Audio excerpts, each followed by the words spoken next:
Primeira carta de Paulo aos Tessalonicenses, capítulo 5, versículo 14. Também exortamos vocês, irmãos, a que admoestem os que vivem de forma desordenada, consolem os desanimados, amparem os fracos e sejam pacientes com todos. Amém. O apóstolo Paulo está terminando a sua primeira carta aos Tessalonicenses, uma igreja que ele muito amou, né? Ele amou muito essa igreja. Ele teve problemas muito sérios naquela cidade com a plantação da igreja. Ele passou pouco tempo lá e depois que ele saiu da igreja, irmãos, várias pessoas, depois que ele saiu da cidade, né? Várias pessoas começaram a aparecer lá, falar mal dele, inclusive dizer que Paulo só estava ali porque ele queria dominar sobre as pessoas, que as intenções dele eram ganhar dinheiro, era ganhar fama, entre outras coisas. Então Paulo penou muito, irmãos, teve muita dificuldade, chorou muito na plantação desta igreja. Depois ele escreve uma carta para eles, né? Ele estava bem preocupado com essa igreja, ele procura saber notícias da igreja através de Timóteo, e depois ele escreve esta carta. No decorrer da carta tem um determinado momento que ele diz assim: olha, eu me entreguei a vocês como uma ama se entrega por seu filho. Ele diz, e se isso fosse pouco, eu estaria disposto a entregar a minha própria vida. Então Paulo, irmãos, está falando para pessoas que ele ama muito, muito mesmo. Esses conselhos finais são resumos daquilo que ele entende que é extremamente importante para a vida da igreja. São mensagens curtas, né, pequenas, mas extremamente importantes. O versículo 19, por exemplo, ele diz, não apague o espírito. Talvez, se a gente tivesse tempo, desse para a gente gastar 40, 50 minutos apenas falando sobre o versículo 19. Tanto o quanto Paulo condensou em cada mensagem dessa. Eu só estou comentando isso para vocês perceberem o quanto é muito importante cada um desses conselhos finais que ele dá aos irmãos da cidade de Colossos. No versículo 14, que é o que eu quero conversar com os irmãos hoje, ele diz assim aos irmãos, como igreja, como corpo de Cristo, ele diz, olha, eu estou exortando vocês. A primeira exortação parte dele mesmo para aqueles irmãos. A ideia de exortar, irmãos, é de aconselhar mesmo. Ele não está, que algumas das pessoas pensam em exortação como uma briga, né? Uma reclamação, um protesto. Não é essa a ideia. A ideia de exortar é de ensinar, é de sentar e insistir com uma pessoa que ela faça algo que ela sabe que é certo. Nós fazemos isso constantemente com os nossos filhos, né? Às vezes nós vemos isso em alguns documentos de pessoas que mandam para outros documentos, às vezes oficiais, né? E dizem assim, eu insisto fortemente, veementemente, que você faça isso, ou que você faça aquilo outro, né? Ou coisa parecida. Então, isso na realidade é um conselho que Paulo está dizendo. Eu preciso que vocês prestem muito atenção nisso, muito. E por isso ele começa dizendo, eu estou exortando vocês, por favor, prestem atenção no que eu vou dizer a seguir. É isso que Paulo está dizendo. E aí ele diz realmente a mensagem dele. Eu peço que vocês admoestem os que vivem de forma desordenada, consolem admoestem os que vivem de forma desordenada, consolem os desanimados, amparem os fracos e sejam pacientes com todos. Se vocês notarem, irmãos, Paulo está falando de pessoas que estão em momentos de vida diferentes e que precisam de um tratamento diferente para que seja eficaz. Imagine se alguém chega para você, digamos que você seja um médico, e alguém chega com a perna quebrada e você passa para ele um remédio para coceira.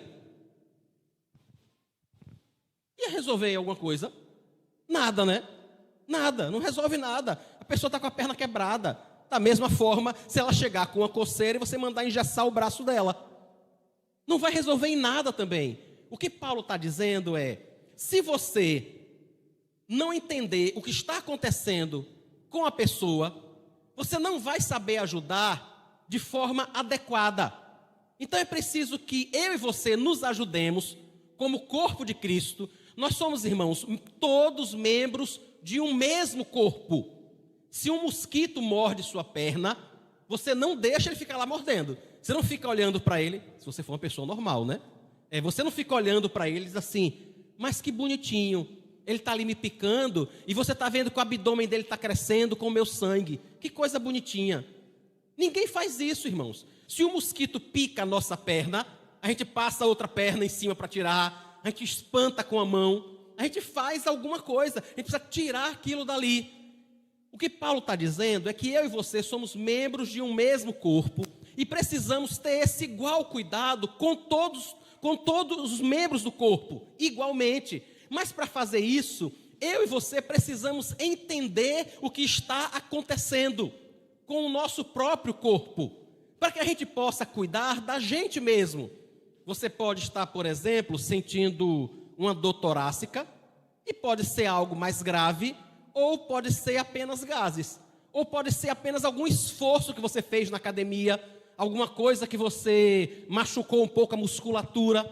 Mas o único modo de você tratar isso é entender o que está acontecendo.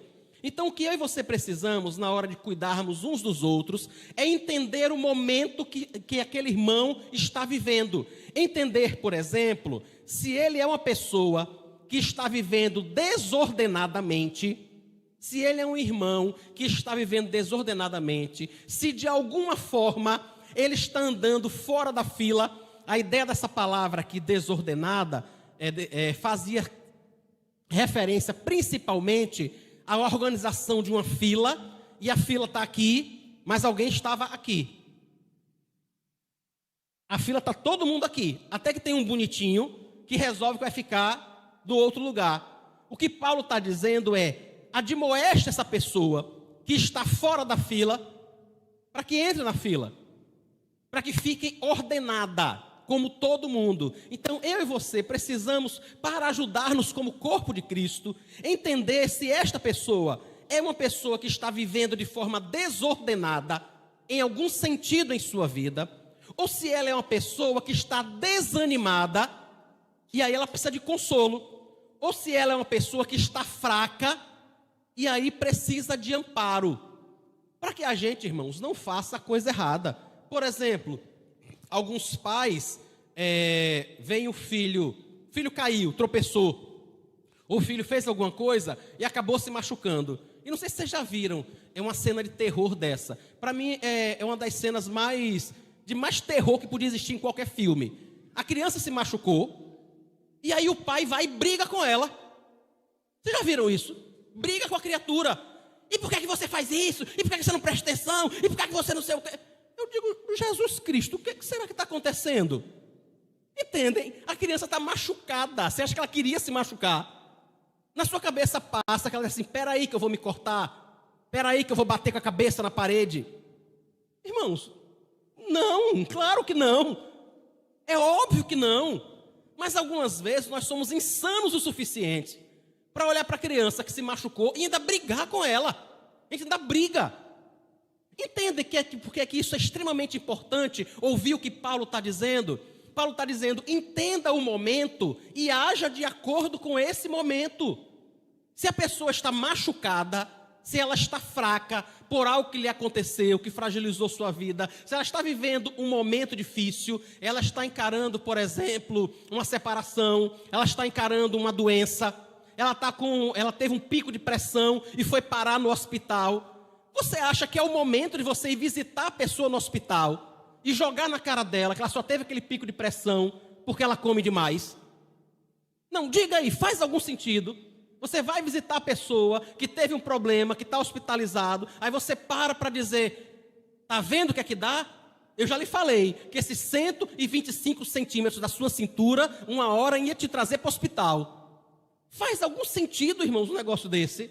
É o momento, me diga aí, é o momento de fazer isso? É o que Paulo está lembrando com relação à igreja também. Irmãos, antes de abordar pessoas, de conversar com pessoas, e eu estou falando isso porque a gente faz isso constantemente e deve fazer.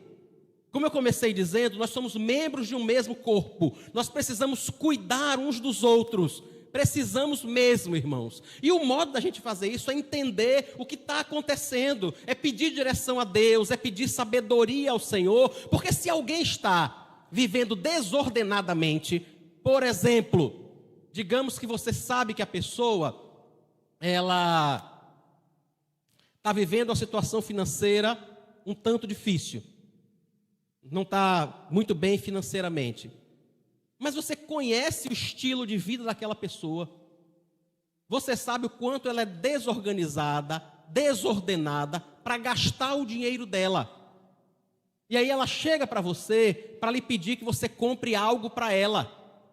Irmãos, não faz sentido comprar algo para essa pessoa sem orientá-la sobre o que está acontecendo. Não faz sentido, irmãos. Não faz nenhum sentido. Não vai ajudar. Não vai ajudar. Entendeu? A pessoa acabou de comprar uma camisa que ele deu R$ 280 porque entende que precisava e agora quer uma consulta médica. Quer que você ajude a pagar uma consulta médica, ou sei lá, qualquer coisa parecida.